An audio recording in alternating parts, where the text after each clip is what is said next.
Hello and welcome to PM Express, and this week Ghana is fighting crime. The police have literally upped their game, shake the system right from the top. Is it a political shakeup or is it a strategic shakeup? Is this a shakeup that's going to deter the criminals, or is it one that's just going to please the bosses at the top? And maybe we the citizens think, well, there's something happening. I'm told there's been lots and lots of road checks all over the road being done by police and the military. And you look at the time and it's 8:30 p.m. and you're thinking, you know, as somebody sent a message to say by this time the armed robbers are buying Indomie. By the time they finish the Indomie and come, the police checks have also closed and gone home. Folks, what is the way forward? Is this what is needed? Just the present? You ask yourself, I hope somebody's watching in the Kaswa area, the hinterlands. Are you also seeing security presence, or are they all in the traffic areas and just causing more traffic? But that's what the discussion is going to be.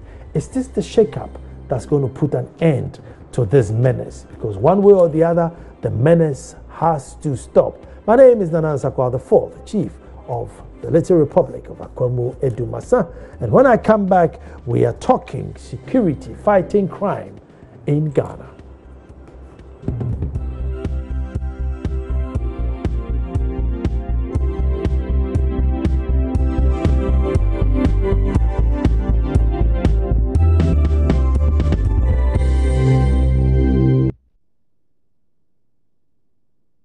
If we put it in context, over the Christmas, we had a very successful deployment.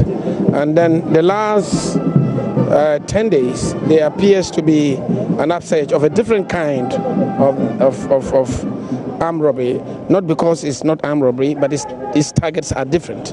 What we had in the beginning, when we set up, was armed robbery, highways and domestic homes and what have you. Now we've seen in the last 10 days, there's been an upsurge of, money joints, and then yesterday there was that daytime activity. So clearly we've lost control at all. What we're doing is making sure that we follow the leads. The police are following the leads. You realize that with the other robberies, we've got 7 suspects, and yesterday's one we've got 2 that we are working on. To put things in context, you see, some people were wondering why we're not confronted yesterday in traffic. You want to have a successful operation without loss of innocent lives. Moving forward, as Mr. President has made it clear, part of the retooling that we are doing for the police would include helicopters. If we had that yesterday, it just flies over and gives us control. But some people thought, why don't you confront them right in the traffic? If you did that, and you hit one innocent person dead, then you got it messed up. So now we've got 2 people who are leading the investigation, assessing the investigation, but certainly it's regrettable that that thing has happened. But we continue to make the point that is a cumulative neglect which we are rectifying now. As I talk to you now, the President's promise is not empty at all. We are trying to procure, and some of these things probably we should advise us. Including helicopters, you say? Yes. Wow, that's the President. How soon will that happen? Now, that's what I'm saying, that we are commencing procurement. Maybe these things should advise us the kind of procurement we should do. Whether we should allow the bureaucratic procedures to hold us back, or maybe go for what the law has provided, that in case of security matters we can have sole sourcing. We might have to do that to quickly get things in. How many helicopters are we talking about here? How many are you looking at? Well, I think that initially we're talking about 3. And they'll be stationed here in Accra? Of course, they'll be stationed with the police, and they would help in the backups. Well, thank you very much for staying with me. In studio is Adam Bona, security analyst. Adam, you're welcome. Thank you very much.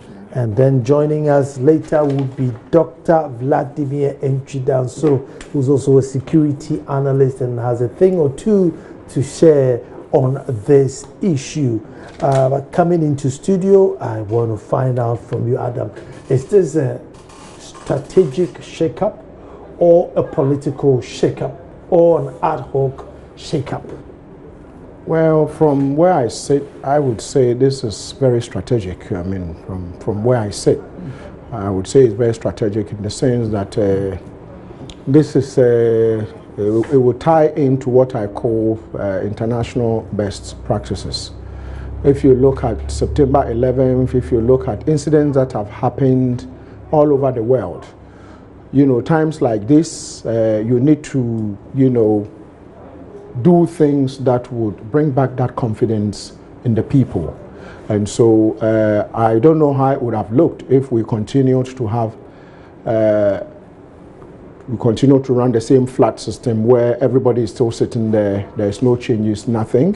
What it will mean is that if the people somehow have lost confidence in probably, let me use the example of Tema, the former Tema commander.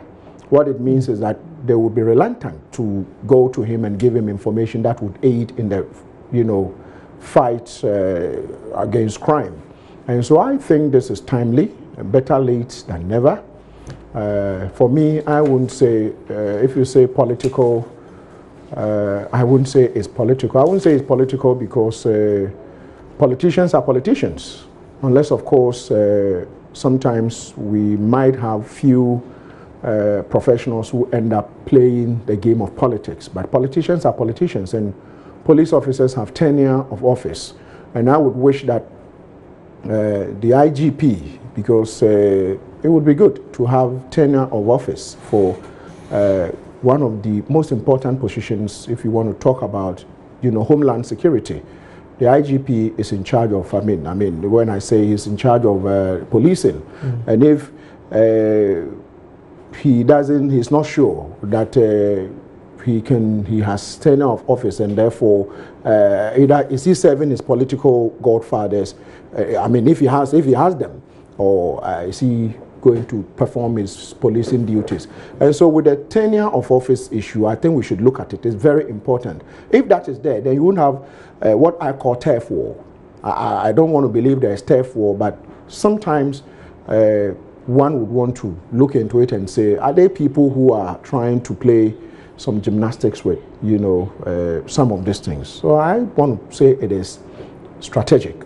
I would say strategic because I don't know what role politicians can play by knowing that, let's say, Simon Afeku, who is coming to be National Director of Police Operations, how competent is he to do that? This is not a constituency election, so I want to believe that it is more strategic, yeah.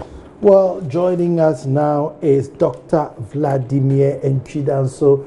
Doc, you're welcome. Thank you very much. Thank you for having me. I like the way you pronounce my name,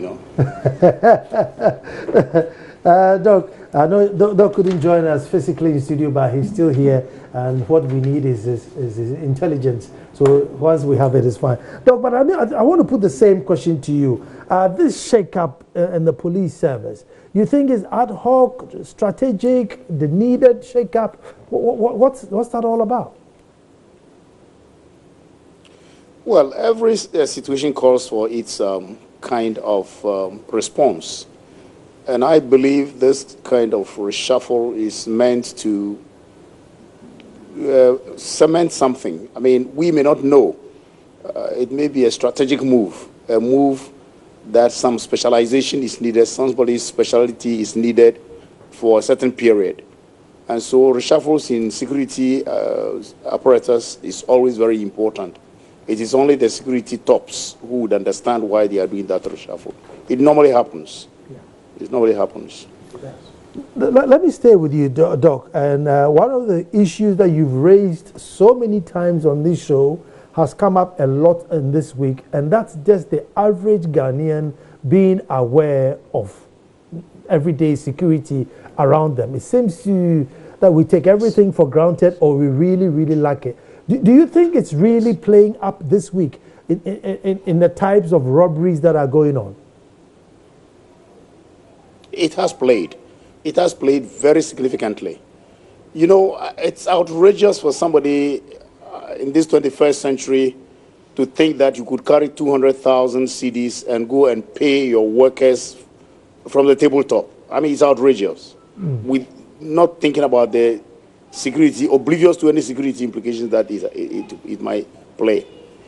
And it's, again, outrageous that after having taken 200,000 cedis from a bank, you would not call the police for assistance to shepherd you to wherever you're going, because they would have done it anyway, you know. And it's really mind-boggling that somebody would just go to the bank, take 200,000 and just go and pay. It's like, it's not security conscious. And again, these miscreants, as I've always said, they are always one step ahead of society. They are also one step ahead of even the security agencies that are on their heels. So they will study the situation, study the laxity in the system, and then they will exploit the laxity. And that's what I've always been saying, that the average Ghanaian, the Ghanaian society is completely, so ignorant about what security is all about. Let me bring Adam in here, and let me give you credit that when I was monitoring the airwaves, I think you're the first person I heard that was concerned that, look, hold on, how can somebody walk out of the bank with, 200,000. Yeah. That's like $50,000. That's right. Look, give me this amount of money. I'm going to go and pay my workers, and the bank says, yeah, take it away. You're the first person that I heard concerned. Are you also concerned about the bank even allowing him to walk out with that much, or what's your main worry? Thank you very much, and good evening to Doug. My worry is not even the bank. My worry is Bank of Ghana. Who regulates banking, or the way we, currency in the is Bank of Ghana. There is no serious country where you would go into a bank and take that amount of money and it will not raise red flags. If it was another country, I'm sure this bank probably would have been punished severely, but they are still operating. It tells you that the policy framework is not there. I think on this network, I did raise that Bank of Ghana somehow has aided money laundering in this country. It's one thing we don't know. All these mobile money kiosks we see, it's money laundering. And that is what is fueling this robbery. Before coming into your studio, before I got here, a station called me and they showed me the crime statistics. And I told them that, you see, it's good you have doctor there. Anybody who has a bit of knowledge in research will tell you that that information we have is more of what you call it quantitative, where you are talking about statistics. You are not telling me that maybe this, you are not breaking the thing down. There are no, the highlights are just not there. So it's so subjective. So if you take 17 as against 2018, what is the difference in terms of crime rate? Could it be because of the upsurge of mobile money kiosks in town? These telecos are benefiting. How much are they putting back into society in terms of policing? Maybe zero. They are making the bucks and they are keeping it. And we are suffering. In other countries, I'm sure you know this type of if I'm a drug dealer, and I wanted to put my money through the system and make it look clean. I sell my drugs, I go to I have, let's say, $100,000 or 100,000 CDs. I'll go to maybe a number of mobile money joints and send them to people and say, put them in my bank account. And that'll be it. No trace of what is happening. And this shouldn't happen in the 21st century Ghana. And so what I'm saying is that the Bank of Ghana somehow is failing us as a nation. Let me tell you what. 2003, 2004, I don't know if you were then in England. I was there. The Securitas bank robbery that involved £54 million. And these guys stole this money without firing a gun. Within 2 hours, the police had started making arrests. Do you know why? Because are you aware that in England, money's gone to the bank the monies we have are serial numbers. And so when they put them in and you take it, they are able to record the serial numbers. We do. But the Bank of Ghana we have today, are they using technology to make sure that forensically, this money, if they had that technology, I'm telling you that these guys it would have been so difficult to spend the money. Because then you take the money, you buy kelewele with the money ends up with me. I go to the bank and they arrest me. So I would come to Nana, I bought kelewele from Nana.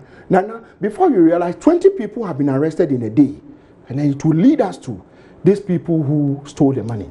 But at the moment, monies are stolen, nothing is being recorded, and all we see is, and so mine is that let's have some paradigm, let's begin to chart a particular, and let's look for who is the cause of some of these things. There's too much money in the system, in people's hands. And so I would blame it at the doorstep of the banks, of Bank of Ghana. If they have the policy framework that says, before you open mobile money kiosk or mobile money whatever, these are the rules. How many commercial, universal banks or rural banks have been robbed in the last 10 years? If you check, the numbers are so negligible. But it is because the process of acquiring a license is so rigorous. By the time you finish, you are too tired. You will not allow an armed robber to come and rob you. But tomorrow, if you want to open 10 mobile money joints, you do. And that is what is fueling the crime. It's part of it. Not the only one, but it's one of it. Let me go to Doc. Hello, Doc. Hello, Doc. Hello. Hello. Yeah, I'm here. Doc, how much can the police do without the aid of you and I? I mean, I hear there's roadblocks now, there are police presence, there are soldiers. If we don't inform them where the hideouts are, who's spending more than they are earning, who's looking suspicious, how much can they do on their own? Before I go directly to your question, I would like to add to what my friend has said. I've always advocated for the use of artificial intelligence as a beef up for gathering intelligence and at the same time helping to monitor the miscreants in our society. Because if the police should wear body cameras and we have cameras around, and if we have our national identification in place, and if we have all these things that he has said about the banks and the monies that if people take money right now, you should be able to trace the money. Because 200,000 must be something from the bank, and we could have traced it very easily. So artificial intelligence is very, very important. And whilst at it, I would like also to say that to your question, the point is this, that without us, without information, the police is useless. The roadblocks are useless because if I've specialized in armed robbery, it's a matter of just looking at the system of roadblocks and the way they check. You can beat the system anytime you want. If you really want to beat the roadblocks that we are having in Ghana, you can easily beat it. Because when I see the roadblocks and the way they check cars, any armed robber anybody with arms and whatever it is can move through very easily. And so, yes, what I've advocated for in the past and I'm always advocating for is this kind of stopping the barracksing system where police stay far off from the communities. Policemen should be given enough salaries to be able to hide their own places among people in the community. So my children and the children of the policemen will be playing together, going to the same school, and within the community, everybody knows everybody. And therefore, the bad guys will be known in every community, so that we'll be able to help the police know the bad guys amongst us within every community. You know, if we don't do this and we say roadblocks, you don't need a lot of gendarmes on the street to be able to catch up with these miscreants. You need more intelligence. Intelligence. And that is more important than the roadblocks. Let me come to Adam. Adam, there's another thing which is being bundled about the UN statistics that it's 1 policeman to 500 citizens, and we're doing 1 policeman to 700. 850. 750. About 850. 850.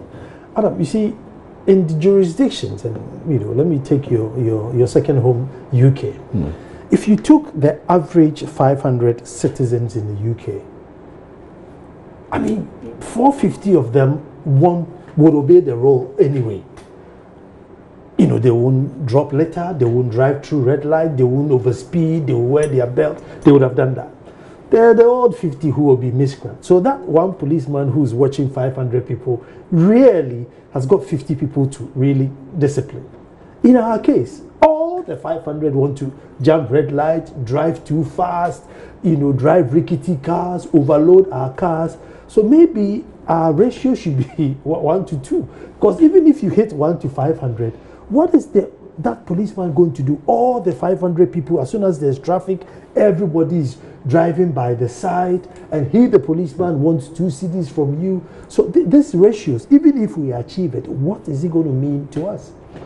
If we achieve it, I think, well, somehow, the number in terms of the count, in terms of crime, would reduce to a very large extent.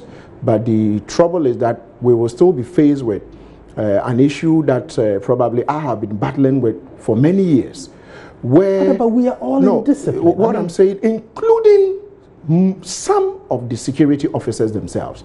In the morning when I leave home, sometimes I have an early morning meeting. I have my office not too far away from where I am, I won't mention. But you are in traffic and you will see a police officer, you will see NADMO officers, you will see immigration officers. I love to obey. I mean, 99% obey the traffic. Yeah. And these guys don't respect anybody. And they are jumping and jumping as if for them, they are above the law. And so mine is that whilst we are at it, trying to increase the numbers, police, civilian ratio to 500 to training, just like Doc said. Intelligence, because you realize that I have always been against the deployment of the military. I have always been against it, because you see, they are the only standby force we've got when things go off, you know, just takes another dimension. But we have found a convenient way of roping them in, and they come with their guns, and and usually what happens, you know what happens? They come with their pickups, they come with their, machine guns, they come with their tools, and when the situation calms down, they retreat back to the barracks and they leave us with nothing. And so what I am saying, I believe most of my colleagues, Doctor has, most of us are charting the same cause, that let's not bring the military. I have heard other people say, oh no, we need them. And I'm saying, no, let's push the policymakers and tell them that the police are capable of dealing with this issue. If you can't work as a police officer, resign. Let's get new officers to do the job. Let me take a quick break and come back, because that's been the trust between the citizen and the police. Because sometimes they even believe that when the armed robbers are coming, the police come with the sirens to alert the armed robbers, so they run away. There's this element of distrust between the citizenry and the police. What's the police even going to do to breach this trust? Coming straight back. Well, thank you very much for fighting crime. And are we even fighting it from the wrong side of the stick or the right side of the stick? That is one major problem. But let me go to Dr. Vladimir Entry down. So, Doc, there's one major issue here, and that there's so much youth, and I think Dr. Eni has said that there's 2 million of youth that are unemployable. You can't do anything with them. And so he keeps saying that to them, robbery, it's a profit. It's a means of survival. So once you have this teeming army with no skill who can, see robbery as a profit, is this the way to fight it, by, creating more barriers? Or do we go back and skill them and get them, a more purposeful life rather than going into stealing? Well, certainly you cannot just ask people not to do what they want to do. There may be kleptomaniacs who think that they should always go and steal. There are those also who are just drug addicts doing nothing, for whom life is nothing, and they would want to enter into that. But certainly, yes, the society is contributing to this kind of menace. We have about 91 universities in the country today. And if we are churning about 50,000 graduates every year, then you can imagine the amount of bottlenecks we are creating where employment is concerned. Secondly, the economy is running parallel to the educational system, like railway lines. If the economy and education don't find accommodation, don't meet at any point, that is one of the things you get. You get high levels of prostitution, high levels of crime, high levels of anything, narcotism and that kind of thing. So it must be a contributory factor. So as we try to tackle the menace, it must be a holistic approach. Tackle the economy so that the economy can take care of all those things that we're talking about. But going back to what my brother said earlier, and you asked about the statistics or the levels set by the United Nations, it means nothing if you don't want to do anything about it. We can get one policeman to even 3 people and crime will not come down. Why? Because, like you said, if everybody wants to be a criminal, not obeying regulations and rules, you might know that Ghana is one of the most undisciplined societies in the world. Elsewhere, discipline is part of fighting crime. In Rwanda, for example, everybody is the country's gendarme, and discipline is at the highest without gendarmes on the streets, without policemen on the street. If you have such a society, crime levels come down, and not necessarily 1 to 500 policing kind of thing. When you see everybody jumping the red light, and one policeman cannot be chasing 10 cars that have jumped the red and that kind of thing. So we also need, as part of this, the crusade, this kind of society being disciplined is very, very important. Doc, these roadblocks, we seem to see them more in like high traffic areas rather than, you know, the isolated, you know, the Oyari fairs and areas where they say, oh, there's no police station here. You go there and you don't seem to see any police. You just see them in the high traffic areas. Is that also a strategy, or what is it? Well, the police know what they're doing, but at least from our point, from where we sit, we believe much more should be done. You study the pattern of robbery. You study the pattern of gangsterism. And I think the police may have a database of some of the gangs. That one I know they have. But then just putting roadblocks increases the chances of the miscreants not being able to run through. But like you are saying, in several other areas neglected, they might be turning their attention there. Whilst we are having attention on Kumasi, Accra, Sunyai, and others, they may turn their attention, say, to Swedru, then they turn attention to other places and other things. So, as I'm saying, it must be a holistic approach. This kind of staccato kind of fighting fire is not the best. Whilst we are mounting the roadblocks, police stations, as they are cited, should also be another worry to us. Even in Accra, the capital, most police stations are container shops, kind of. And our development is not in alignment with a kind of security alignment, you know. I mean, a whole area is developed and a place left for police station is resold and nothing is done about it. So we must, the whole of Ghana needs some kind of re-engineering to make sure that our society is so disciplined that crime will be more difficult for those who want to engage in crime. Let me, Adam, I mean, talking about the whole Ghana has this attitude of famanyame.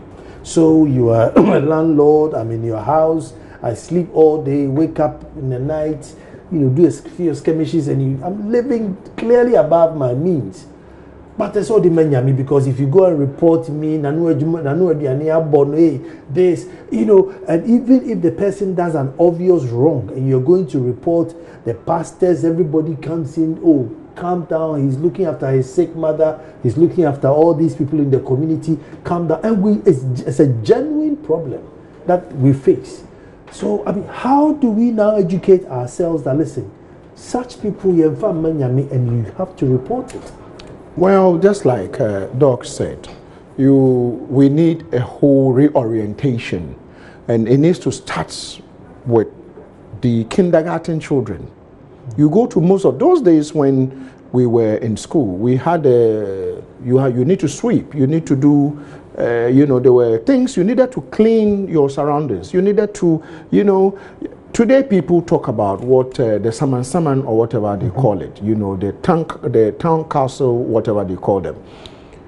Because if we had them, all this littering, waste, dumping here and there wouldn't have happened. Those days when they come, they wouldn't allow you. They would have to make sure you are sanctioned. But unfortunately today, you know, all you hear is that when your neighbor wrongs you, forgive him. And so your neighbor enters your yard and steals your goats. And if you want to report your neighbor to the authorities and get your neighbor arrested, they are going to inform Nana Ansakwao. And Nana Ansakwao will come with his regalia and come with all the things. You can't look into Nana Ansakwao's face and tell Nana Ansakwao that this guy, I'm going to prosecute him. You do that and you have to vacate from that community.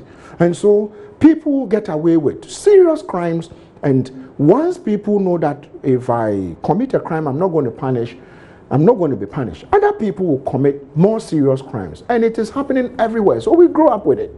You see people break the law, they are arrested, and the next day you are in trouble. I'm sure, I keep saying I don't envy the president and his vice and the rest. And the simple reason is that I'm sure sometimes when they try to fire some of their appointees who are not doing well, only God knows the number of pressure that is brought to bear on them to change, you know, the decision to fire. And so until such a time that we realize that wrong is wrong and wrong must be punished. I mean, you know, in other places, people, I lived close to a family. The guy escaped from prison and came home. The next day, the police were there. Do you know how they got to know the guy was there? The mother had called the police.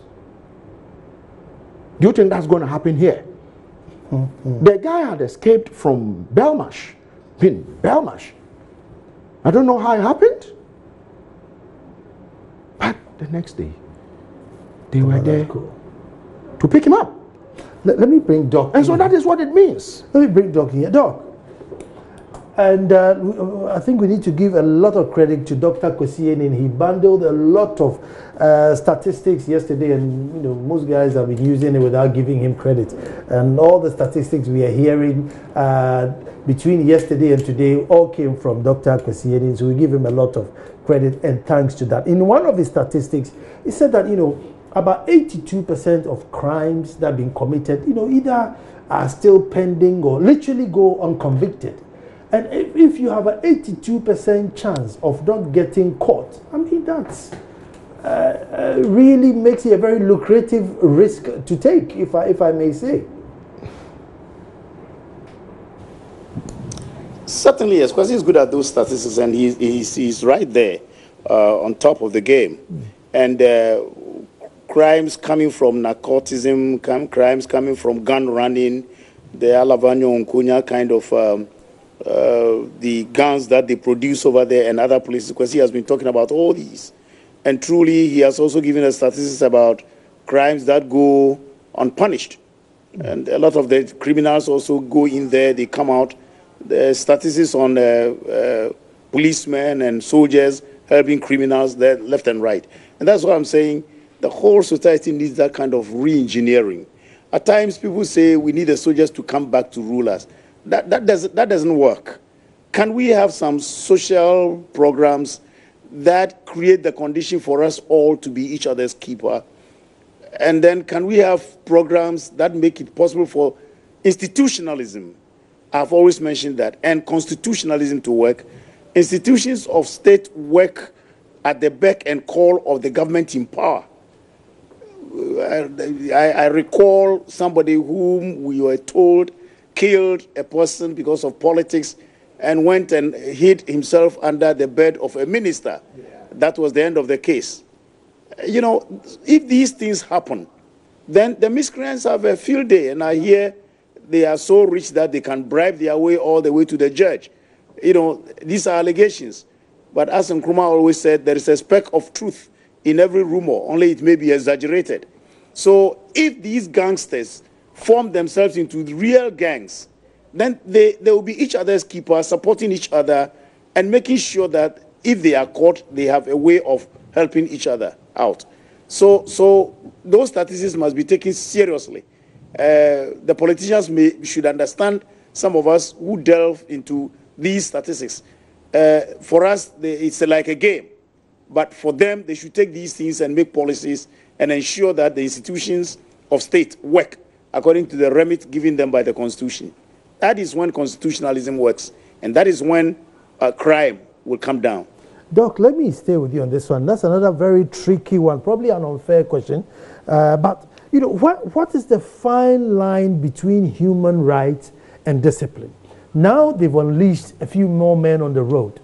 In 2-3 weeks' time, we'll hear, oh, he got shot, he got stopped, and then I'll call you back and say, hey, the army is being brutal, the police are being brutal, they are shooting this person, and then they back off. We don't seem to find where that line is, where we think, okay, it was a fair shootout, or it was an equal amount of force was being applied, and then the media comes in and sort of scares the military or the entity away. I don't know if you're getting my question. Where is that line? That, you know, I get it right. I get it right. I mean, you get people. Our situation is such that we are unable to obey the international norms set. You arrest somebody at Fanchineko or Brahabebumi, and then within 48 hours you should be paraded before a court of competent jurisdiction, and the road from Brahabebumi to Suhum might take another 3 days before you reach, and all those kinds of things. So human rights do not hang in the air just like that. In Ghana, at times, most journalists and most lawyers, I don't know whether they don't have anything to do, and they want the limelight. Some of the things that we say about human rights are so weird. Today, for example, I heard somebody questioning the prison officer about the people who have been condemned in the condemned cells. And he said the people have human rights. They have been congested. Of course, why am I not there? Why am I having my rights? The people whose lives they took, and I'm very happy how the prison officer answered the question. He said, the people whose lives they took, don't they have human rights? So for me, if we crank the whip, and crank the whip very well, human rights watchers and those who talk so loud about human rights will have nothing to talk about, because in those places where they cherish human rights, whatever it is, in the US and whatnot, don't you see how the police use brutal force, which is worse than what we have over here? And yet they get things done because crime is high over there, but very few crime go undetected. So we need to really understand that crime is crime. And then the human rights aspects of crime is only when the person is being subjected to some unwarranted kind of pressure. Then we can talk about human rights. But when the person is being put in a cell where there are 40 people, that is what we have. And that is where we can keep him until he has his day in court. Let me bring Adam in on the same question. You know, it was one of the things that I wanted to do on my radio program with regards to at which point, because sometimes I take Galamsey, when they started burning the excavators, the media, we came out, why are you burning the excavators? Why are you I mean, this is somebody who was polluting a whole river, and now we seem to all of a sudden cherish the excavator more than the river, and so then the people then back off, you know, they start so I mean, where is the fine line? You know, for journalism in this part of the world, we don't have that inquisitor. You don't have people, being very critical about what they are going to report on sensationalism. That is what is clouded most journalists who practice in this part of the world. And so, just like you asked, this excavator, deployment, and the military. Police, joint military officers were coming, and so any reasonable person, excuse me to say, would have moved away. You would have, gotten out of their path, but you stayed there, and things happen. Then the journalist comes in, instead of interrogating and asking, why did you also put the thing there? No, they rather would go onto the officers who have been deployed, left their wives and their husbands and children, and they are in the bush, and they are the people we criticize. It's just like this, the issue, this deployment you are talking about. At the moment, they are in roadblocks everywhere. 1979, I don't know how many Ghanaians saw 1979, saw 1979 coup. They were everywhere. They were everywhere. And so, as I saw them today, what came into mind was that, what era are we? But how did we get there? Because you see, the journalists and, you know, some people are just putting fuel in this whole thing, making it look like, yes, people shouldn't lose their lives. But the truth is that if we are alert enough, if we are responsible enough, most of these robberies that had happened in the last few days, I would say it has to do with negligence on, I mean, all of us are part. Somebody, we are told, took money, 9,000 today, walked out of the bank, and it got snatched. And I'm asking, you don't know what is going on? I mean, and so we should use this platform to educate people. We find ourselves in time where you would have the wannabes, because the more the media is putting this thing out there, anyone who has a toy gun thinks I can do something. And sometimes they try and they succeed. And so I would wish that your media, those of you in the media, would sometimes look at this issue and, just like you said, create an atmosphere where both sides are going to be given, you know, what do you call it, fair report. But unfortunately, that's not what we are getting. Let me take a quick break here. And Doc, when I'm coming straight to you to find out, is there a way of reporting these crime stories? Is there a way that we do it? Stay tuned, we're coming straight back.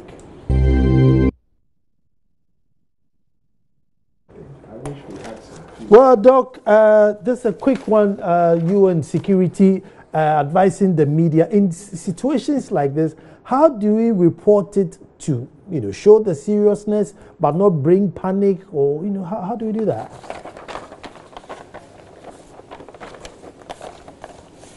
In actual fact, the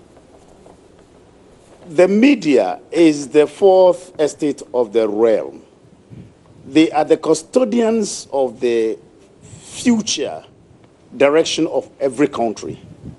And so they must be critical, and as critical as they should be, they should understand issues before they publish. So the media should be able to do analysis. It's not just saying, oh, somebody has a human right that is not being given. The better journalists we have in this country, I read some of them and I love them. You see analysis being put there.